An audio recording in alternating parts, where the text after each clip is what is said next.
This is part 2 of my training toward elite calisthenics skills.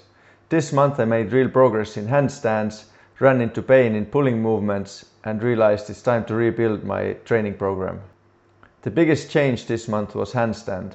I moved on from wall-assisted handstands to freestanding attempts. At first it was intimidating, but since I had built a solid base against the wall, I was able to adapt fairly quickly. These first attempts were still quite sketchy. Learning how to bail safely made a big difference too. This helped a lot mentally. Once I trusted the bail, I committed much more. One clear issue that I have is the shoulder flexion range. That prevents me from reaching that fully stacked handstand position. You can see here that I'm not fully opening through the shoulders yet. That prevents the line from stacking properly. So going forward, I'll be putting more focus on shoulder mobility, especially butcher's block stretches and loaded shoulder flexion work. Even though the form still needs work, reaching my first 5-second freestanding handstand was the big moment of this month.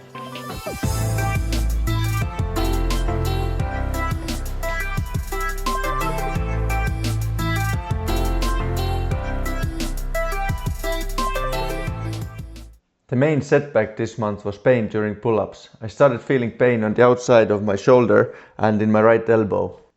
What made it frustrating was that I couldn't reproduce the pain outside of pulling movements. It was hard to pin down exactly what was causing it and made it more difficult to troubleshoot.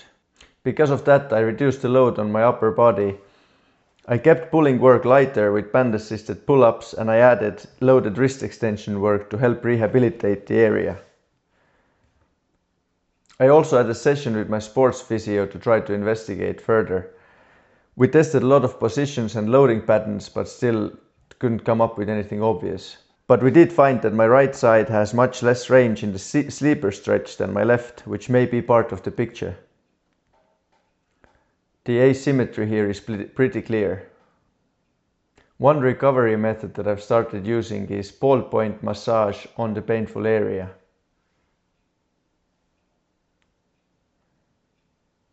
This is one of the things I'm experimenting with to calm it down. Interestingly, after about 25 minutes of assessment, loading, stretching and manual work made the pull-ups feel much less painful, so that at least gave me a useful direction. The other big realization this month was that my training plan needs to change. For about 6 months I followed a hybrid gym and calisthenics training plan.